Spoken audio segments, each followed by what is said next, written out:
Okay, what's up everybody? How's it going? Hopefully great. I know I'm in a very weird, awkward angle. My seat is currently being used. So, what's up, Richie? Yeah, he's sitting in my chair. Otherwise, I would be sitting in it. Anyways, you want to say hello? Oh, yes you do. So cute. Yes you are. Yes you're so cute. Yes you are. Yes you are so cute. Yes you are. Alrighty guys, so I'm just gonna give it to y'all straight. I am in the middle of uploading some videos that I've pretty much filmed about 2 years ago regarding my Celica, but unfortunately a lot of those files got corrupted and the main one lost its audio. So that's a bummer. So I'm gonna probably just upload what I can into just one video and then try to film some new content. But here's the kicker though.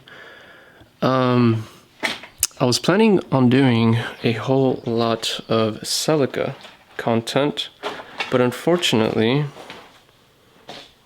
parts are expensive. So it may not be pure Celica content. I might just try to just do this whole thing, you know? Do whatever content I can, and that's necessary, but without me chattering on too much. Or maybe y'all like to chatter, I don't know. I essentially go over the struggle on how to, not how to, it wasn't a tutorial, but how to remove this thing. Yeah, the bearing is not there. That was a struggle that I was experiencing, and I tried everything. I even thought about contacting a local shop to let me borrow some of their air tools. So, in the video, I try to remove it in various ways. I use candle wax. I mean, I looked up tutorials on how to remove these things. Candle wax, heating it with the flame, this and that. Ultimately, I'll tell y'all the strategy. Ultimately, it was fire, not the candle wax. I even went to Goodwill to buy some candles, but anyways. I got it out, not with any of those means, but what I did was I used a fire. I bought this specific tool for the Celica off of parts online or something. 65240 is the part number. I'm not sure if this will zoom or not, but let me double make sure. So this little doohickey is, I think it's called the stake tool, essentially. To remove these bearings, you need to beat the flat part out, because what they do is they'll torque it to spec, and then they have this little slivet that they beat under. Old school cars still use this, and I heated it up to enlarge it, and I used that tool with a hammer, and I got it out splendidly, or at least took out the groove to get it out. And on this one you can kind of see it better right there. That little groove right there was crushed or pointed down, so I unpointed it up. And then after working as an electrician, working in the union, I got me some toys. Let me see. It's been a while since I popped them out, but I got me this. I always wanted one of these. They're super great for mechanics, especially to remove like your bumper. You do it real quick. But I got me this bad boy. It was a part of a 2-for-1 deal during Christmas.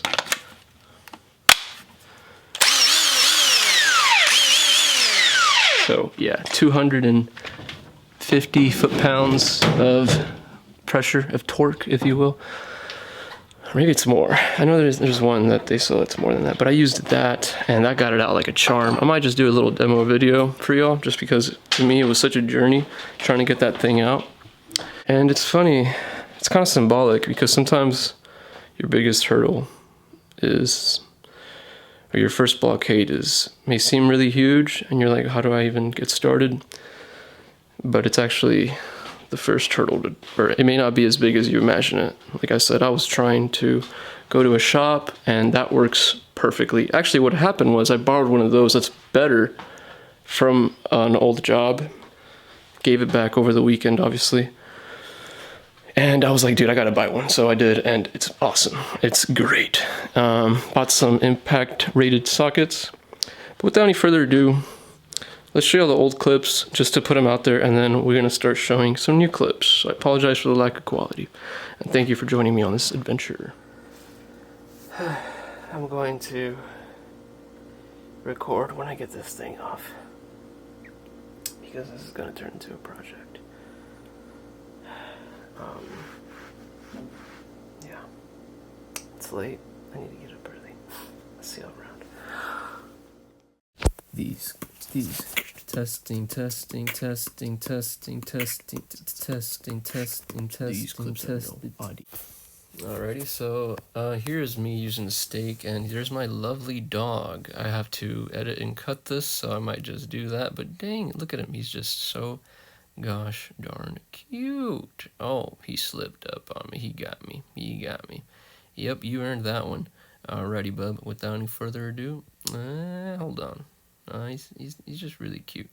Oh yeah, I remember that mask. Anyways, let's get to the good parts.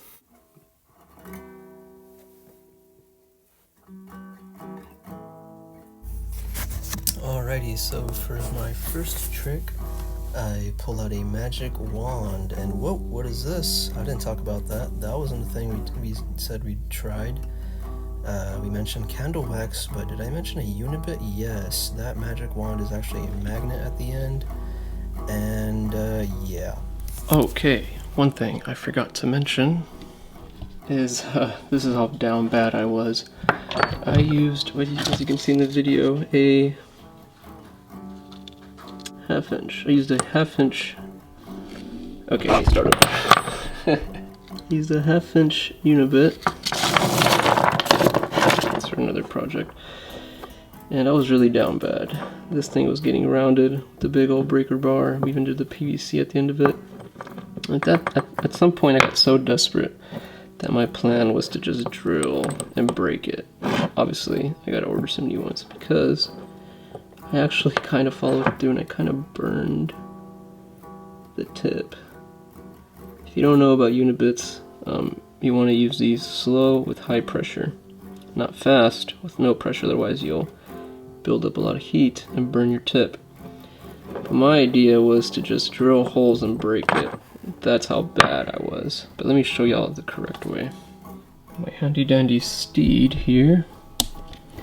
And you can actually use, for this, I think it's a 12 point, which means there's 12 spikes, if you will. I actually had bought this at the store.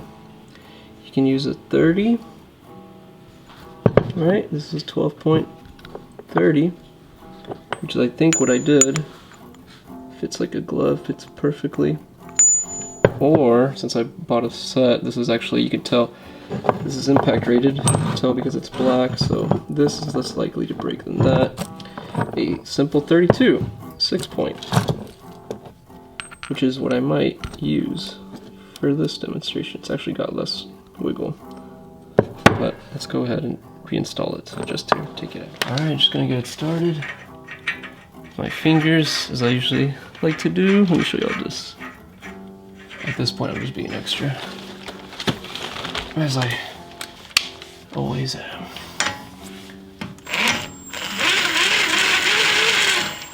Huh, look at that. Is that too big? Too thick? May have to use a Duralast after all. Yeah, I gotta use a Duralast. Oh! No, I forgot I took these out. Okay, so I can't push it in all the way because I'm actually taking the axle, but you get the point.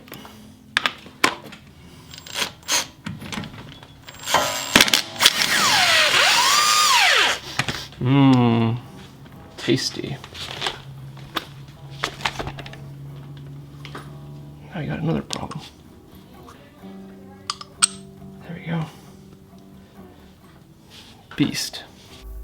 Alrighty, so here I go. Played it in 2x speed for y'all. And yeah, the whole point of the magnet is to catch the metal shavings because I don't want them to drop on the floor. My strategy is to burrow my way in. Dig a hole. Now my strategy was to pierce that nut, pierce it across the heavens. You know, I was probably gonna do 3 holes, and maybe that would be enough to break it. And yeah, that was the strategy, was just to break it. Obviously, if you're a experienced mechanic, you're gonna look at this and be like, what the actual heck are you doing? And I might get some flack on the comments. I was kind of skeptical about doing this part, but this is part of the process. This is day 1 on my mechanical journey. And you know what, if I may, since I have no idea what I just said, something about a karate chop. Alright, here I go. Here's the blowtorch. The strategy is pretty simple. You heat it, and yeah, the whole point is the flame enlarges the heat. The heat enlarges the metal bearing. And I really only needed to do that just to beat that slivet that's pushed down, to beat it up with that stake I mentioned earlier. I don't show that part. I did that differently. But yeah. Yeah, what was I saying? Oh yeah. You know, it's day 1, the mechanical journey. So we all have to start somewhere. We're not going to be a master. And you know what? I don't mean I just got into cars, but I wasn't into cars like I was like growing up, or you know, I recently just got into cars, like around 27, I think is when I bought this car. This was actually my dream car. Yeah, perfect. This is a perfect time to talk about this, which I may just do again. But this is my dream car. Oh, there's a candle wax. Yeah, this is just some old school old heads, OGs if you will, I don't know. Some old heads have done this. Apparently the wax seeps through, and I don't know. That's yeah, I was a noob. But anyways. Alrighty y'all. Hopefully y'all made it to the end of the video. If you did, thank you very much. I really am grateful and appreciative of your time. And yeah, I was about to talk about this. This is my dream car. I plan to do a full Resto OEM Plus build on it, which may be a very exciting, maybe a lifelong journey, because I love this car. This is my dream car, but maybe I'll talk about that in another video. Until then, thank you so much for watching the very first episode, if you will, in the series.